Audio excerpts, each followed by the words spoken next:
Welcome to Creating Calm Parenting with Mind, Body, and Spirit. I am Corinne Cayce, your co-host. I'm an integral leadership coach, a mother of two, and a lifelong student of the Edgar Cayce readings. And I'm here with my friend and co-host, Arlene. Hi, everyone. It's Dr. Arlene Dijamco. I'm an integrative physician, a pediatrician, and a cranial osteopath, and a mom of four. And really happy to be here with you, Corinne, and everyone, because we have the most amazing episode for you. We have been preparing for this all month long, and it is a part 2 of the fascinating topic of reincarnation. What we're going to go through are more about what soul groups are, what that has to do with friends and family, what is the point of all of this? Like, why are we even talking about this? And more details on the very cellular fabric of your being, and then a note on the Atlantean soul group. So a heads up there. We're looking forward to diving into this conversation with all of you. And Corinne is going to start us off with our opening meditation. Thank you, Arlene. Okay, so to begin, let's just take a few minutes to center, or just a moment to center together. If you can close your eyes, please feel free to. If not, just let your attention turn toward your breath for a moment.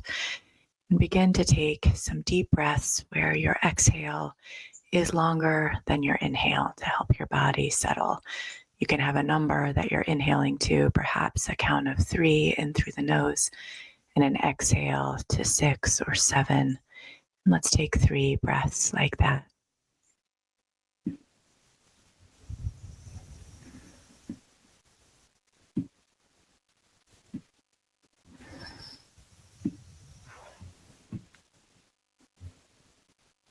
And as you begin to let your body know that it's safe, let's open our awareness to the space that we're in. Become aware of the space above you, in front of you, behind you, and beneath you. And as you feel the space above you, allow your conception of it to expand and stretch out, to take in not only the room that you're in and the ceiling and the sky, but stretching out into the universe, into space. And as you become aware of the space below you, feel the steadiness of the earth. In your mind's eyes, feel the floor or the surface that you're on, and then extending down to the dirt, and to the rock, to the metals, to the solidness of this earth that we're on. And feel yourself held between those two, the space and the earth.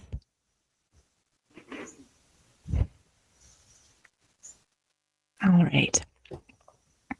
So, as Arlene mentioned, our topic today is soul groups as that relates to reincarnation and what that means in the Edgar Cayce readings. This is such a rich topic. I feel like we could talk about different aspects of reincarnation in the readings for months, and maybe we will. But today we're going to focus on this idea of soul groups, which was talked about repeatedly in the Edgar Cayce readings as it related to people's questions about reincarnation and past lives that individuals had had that the readings were talking about. And to frame our conversation today, we're going to we typically read an excerpt from the readings themselves to kind of frame it.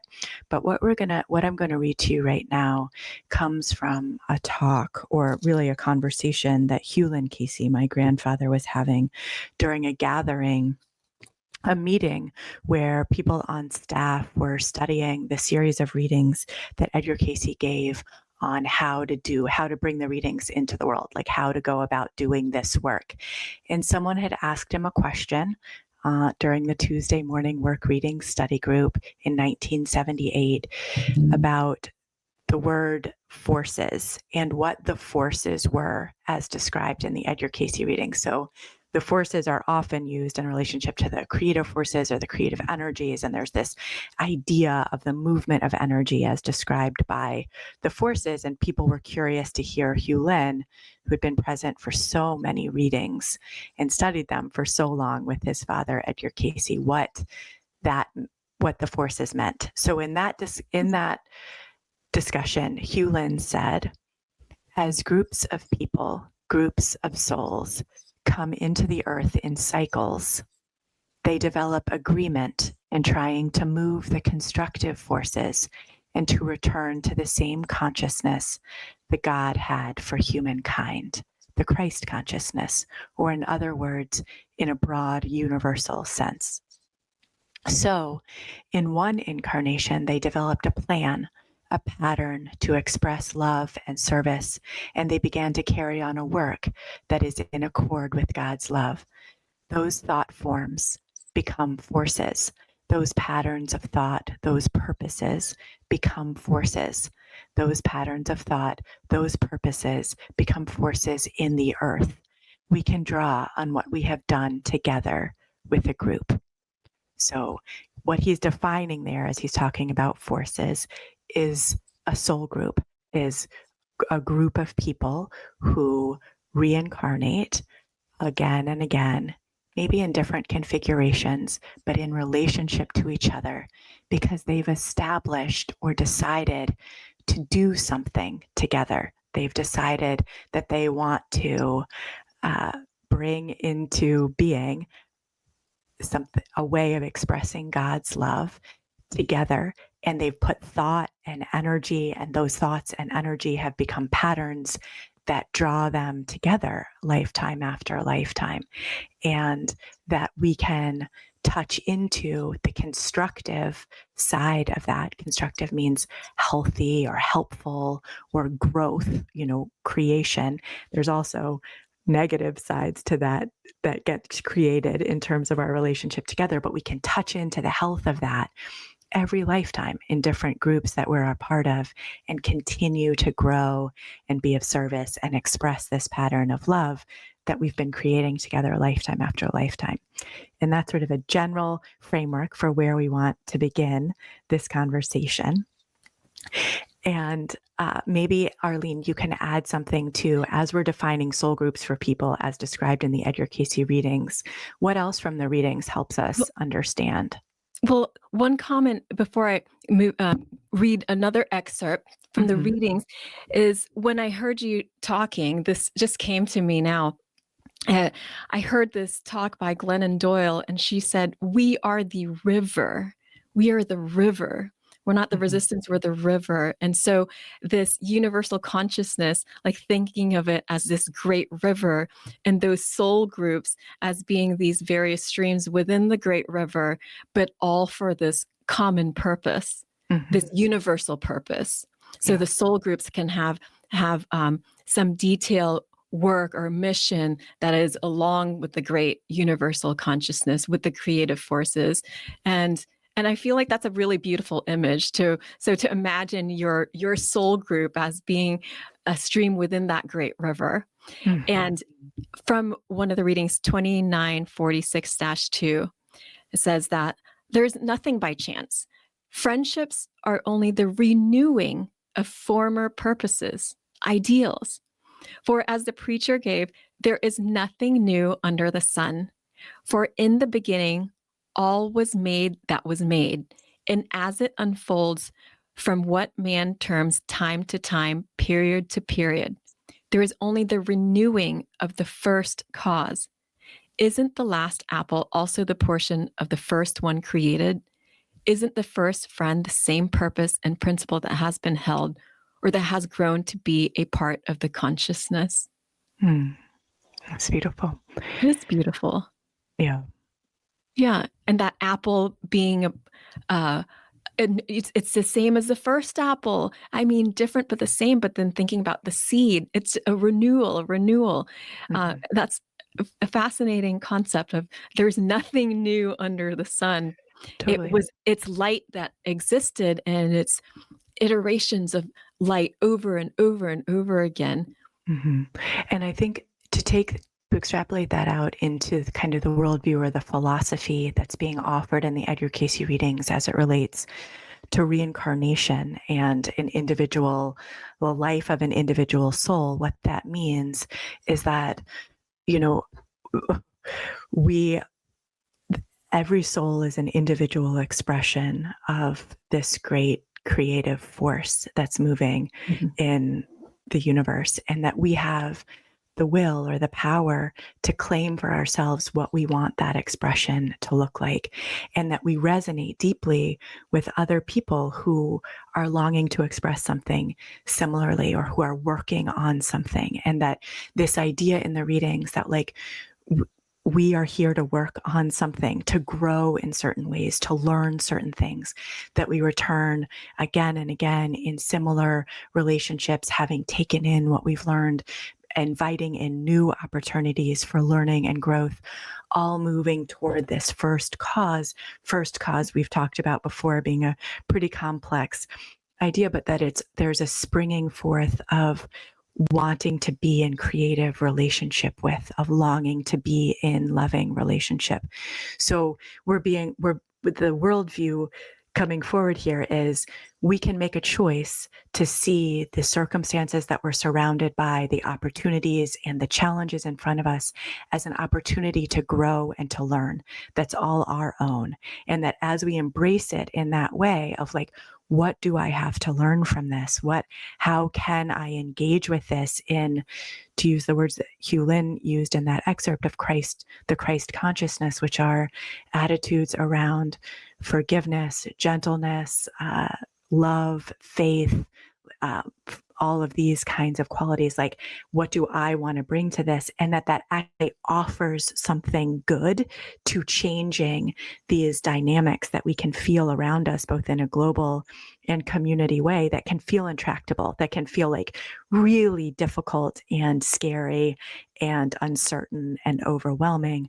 But that there's something when we come together with people where we recognize, wow, I both really love this person, or I have a lot of challenges with this person. And in some ways, Arlene, I feel like you and I are this way. Like there was kind of, what were we just saying, 4 years ago or 5 years ago now when we first met, there seems to be this kind of immediate resonance of like, oh, we're really excited about some similar things. And we have so much to talk about and that we want to work on together. And it feels like there's something that we can do together. Yeah. And it just like grew into this, all sorts of different manifestations of what our friendship and working relationship looks like. And we can do that with our family situations too, which is maybe one of the most intense ways that we can do it, because have to work really closely with them in lots of different ways, right?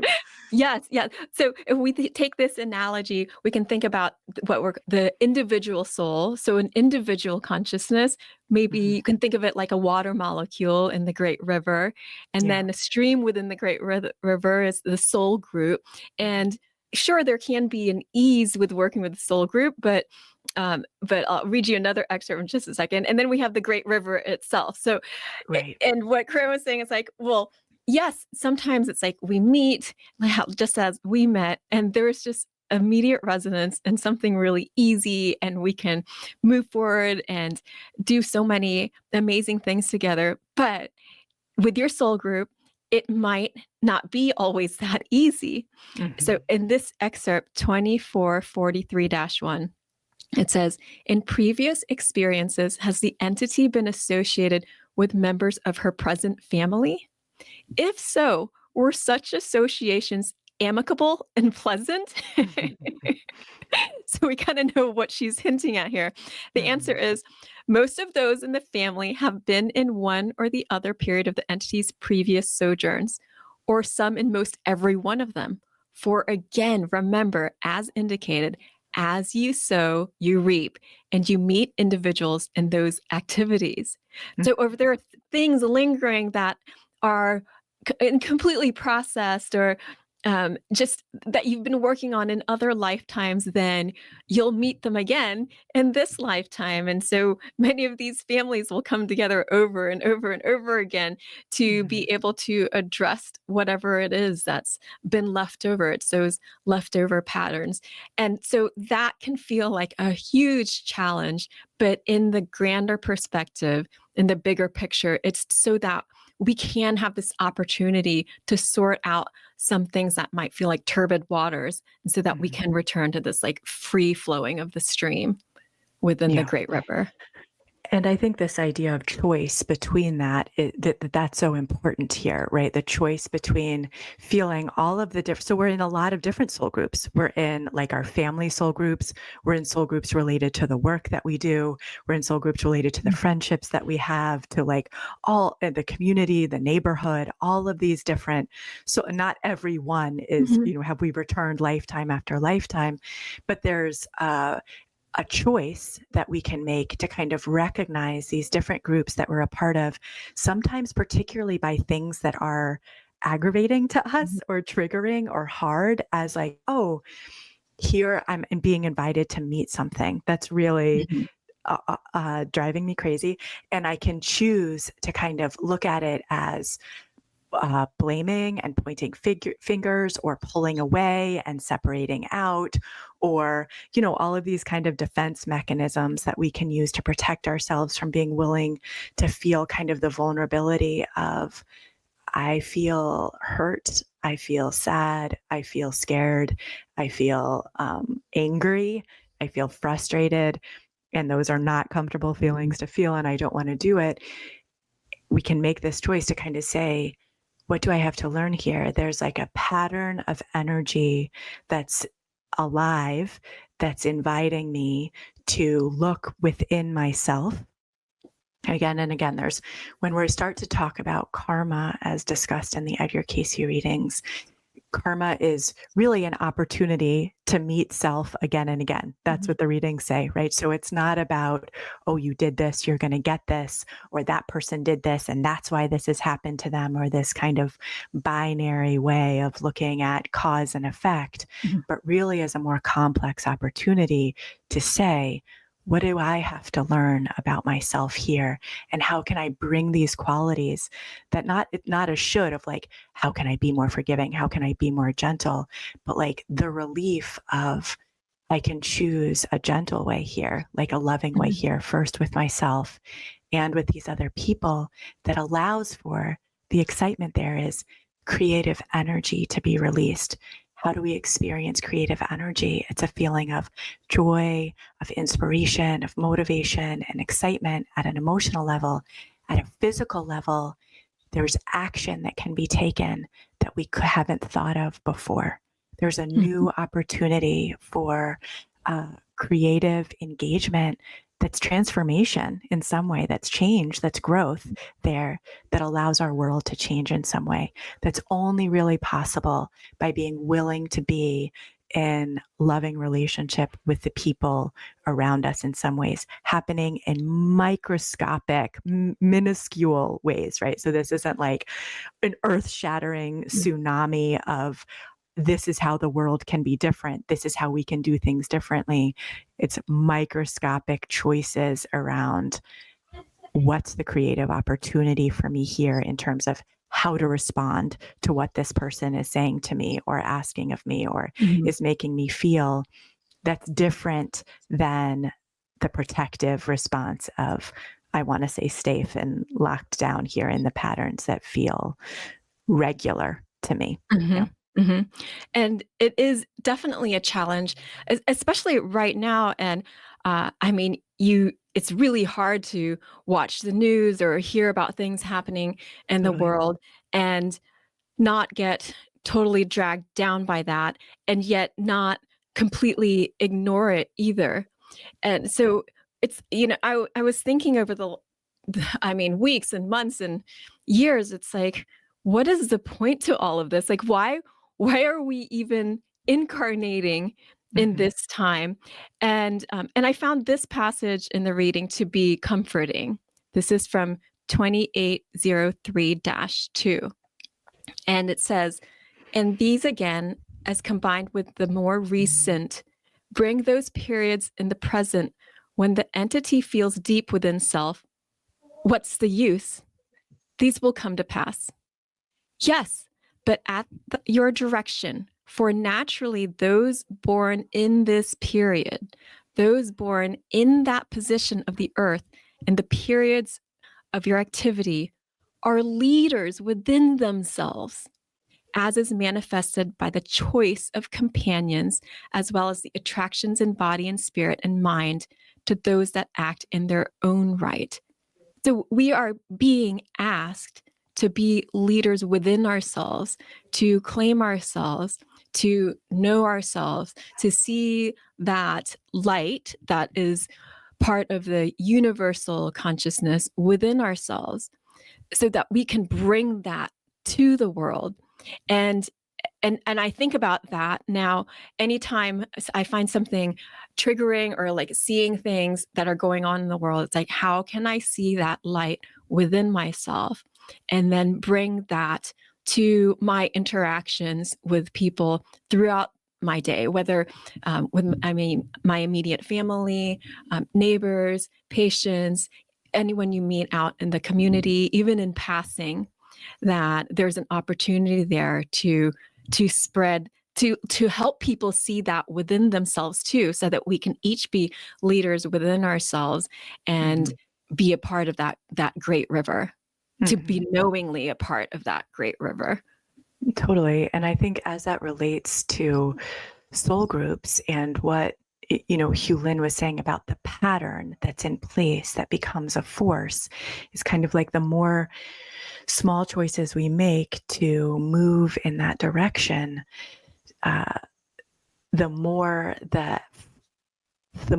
the less exertion it can take on our part to be that way, and the more energy, like the pattern. He says there's a pattern that starts to be in place, that's from thought forms, that's from actions that we've done, that's from the intentions that we have, that creates an energy that's kind of all its own, right?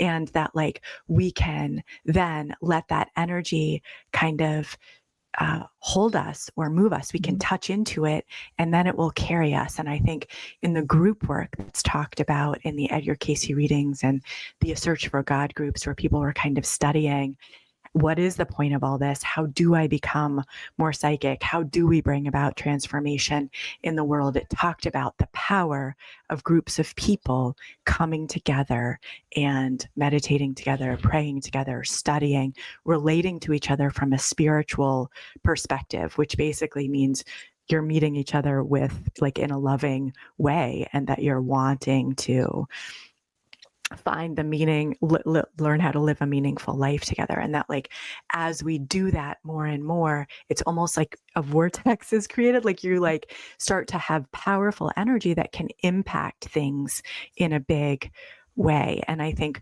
if we look back, if we wanted to look back to like the Atlantean civilization that the Edgar Cayce readings said many people who were requesting readings had lifetimes in, and sort of the possibility that those souls are reincarnating now, and like what that means for the future in terms of energetic patterns that have been created, that we have choice around, do we want this to be for good or for harm, and how do we navigate and know what to do and how in a daily way.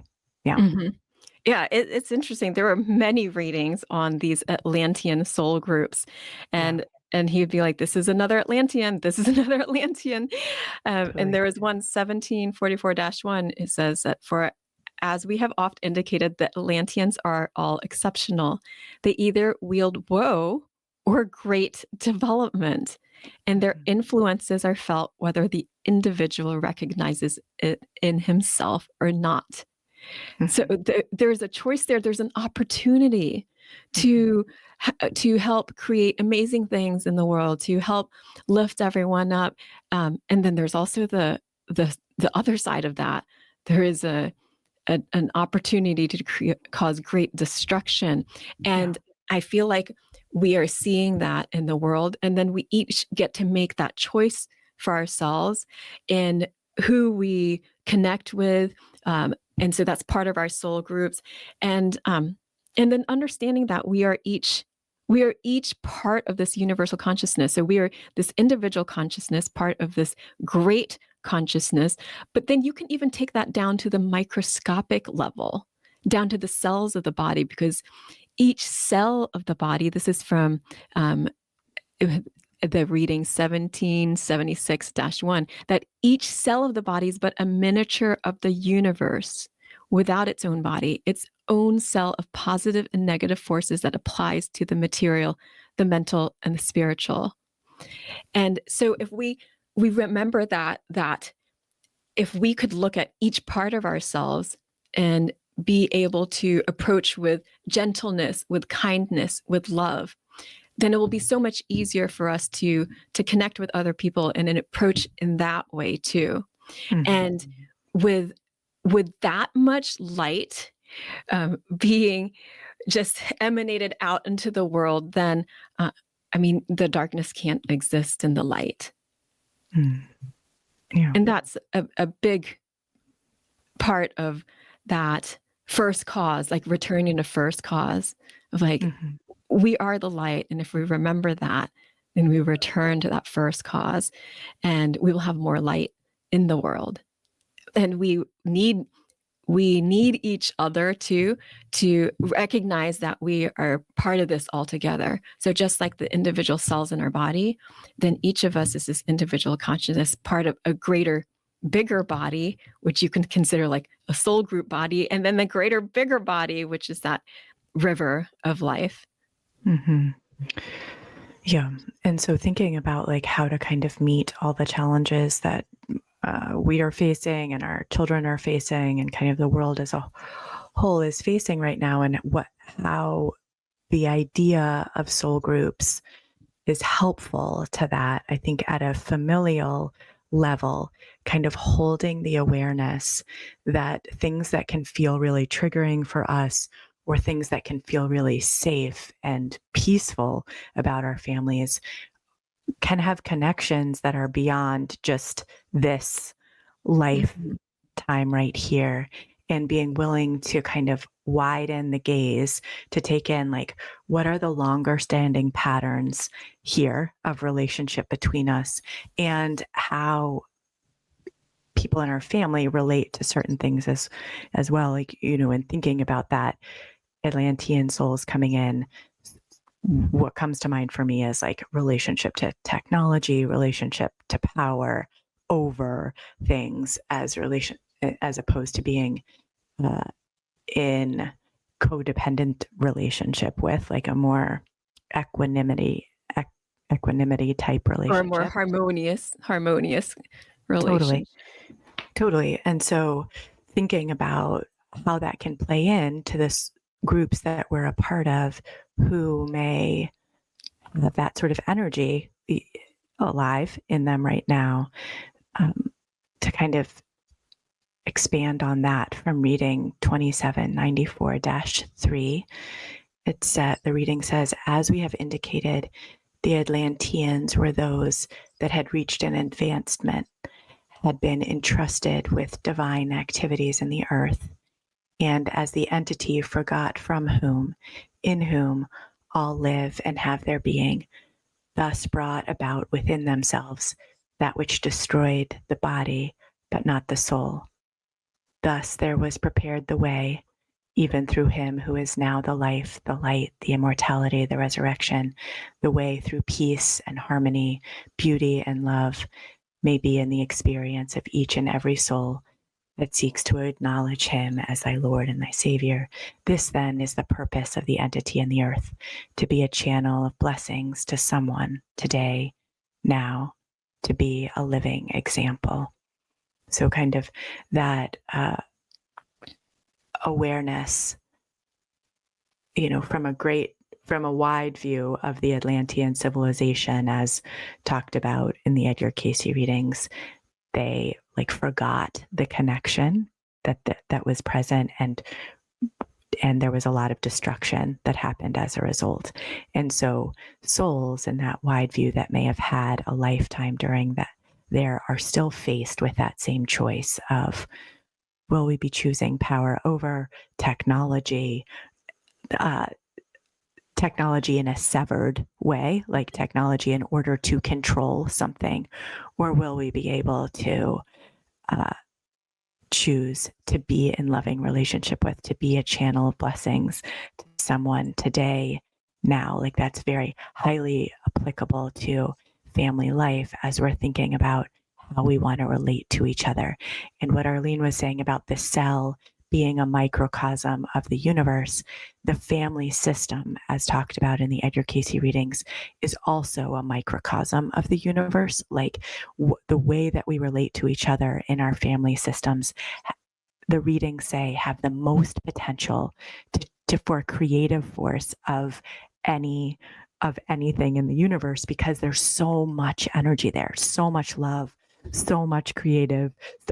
We have to be together so much, and most likely have been together many times before. So similar to Atlantis, while there's all this potential for fighting and destruction and alienation and annoyance, there's also all of this creative potential for experiencing what loving relationship can actually be like in a deep, deep way.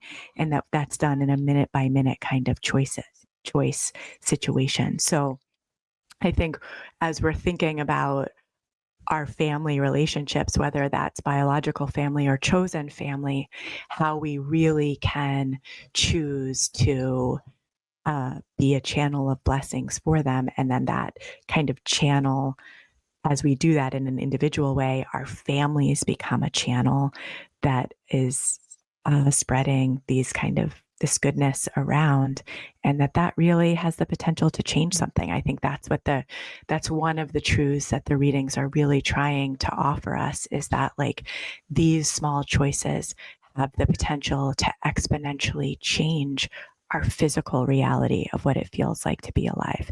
And that the more that we embrace that truth, the more true it becomes. And then, and that's a kind of huge deal for like, why are we alive right now? And why are these horrible, scary, awful things happening? And how do we deal with them? This is a response to that. And we just returns us back to first cause, and there's nothing new under the sun. And thinking about that love of the family, that universal love that was born from that first cause, and that is represented over and over again. And then through the challenges, we learn and expand and grow, but then we return back to ourselves of that first cause, love and light. And we have opportunities to remember that over and over again with our families, because they can be so much sometimes, and yet we love them fully, wholly. Totally. We don't always love everything they say and do, but we do love them. And so remembering that first cause of like love and light, and that you love no matter what, that helps us to grow and expand, yet return back to our true nature, the divine nature that was intended for humankind. Yes. Yeah, absolutely. Well, so we're continuing to dip a toe in reincarnation here, and hopefully this idea of a soul group and how that's playing out in your life right now, and what it means, and how it can be helpful in addressing what it feels like to be in a family and to be alive right now, has come across. And I think Arlene and I are going to continue to explore different aspects of reincarnation and how it's relevant to our families and what's happening in the world today. But thank you so much for this conversation, Arlene. So wonderful as always. Thank you, Corinne. It's really great to see you today.